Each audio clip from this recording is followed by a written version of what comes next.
CIST, le procès du moment dans le monde du foot. Depuis mercredi, le tribunal correctionnel de Versailles tente de faire la lumière sur l'affaire de la sextape qui concerne deux des plus importants joueurs français de ces dernières années, Mathieu Valbuena, présenté comme la victime, et Karim Benzema, sur le banc des accusés. Après une première journée pour le moins mouvementée pendant laquelle de drôles de révélations ont été faites sur les mœurs de chacun, le tribunal a choisi de diffuser une conversation encore inédite entre le joueur du Real Madrid, qui vient de faire son retour en bleu, et l'un de ses amis intimes, Karim Zenati.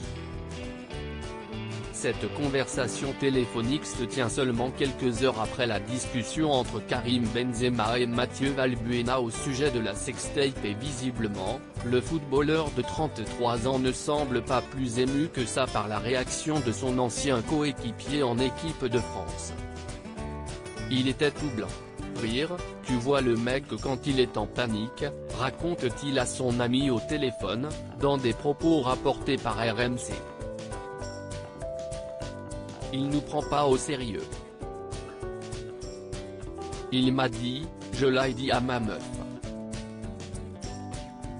Il faisait le mec pas impressionné.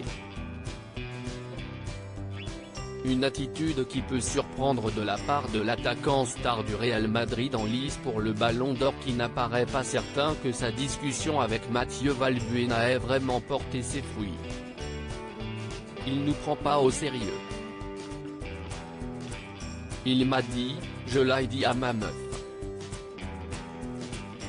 Il faisait le mec pas impressionné.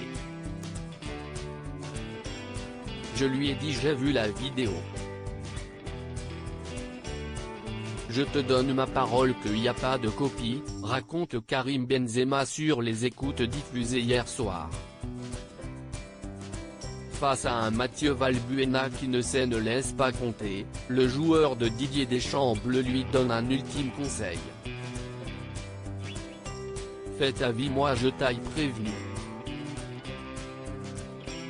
Si tu veux que la vidéo soit détruite, tu vas à Lyon, tu parles à mon ami, l'informe-t-il. Attendu du côté de Versailles pour y être entendu, Karim Benzema n'est pas présent, au contraire de Mathieu Valbuena, qui a déjà fait parler de lui. Karim Benzema encourt jusqu'à 5 ans d'emprisonnement et 75 000 € d'amende.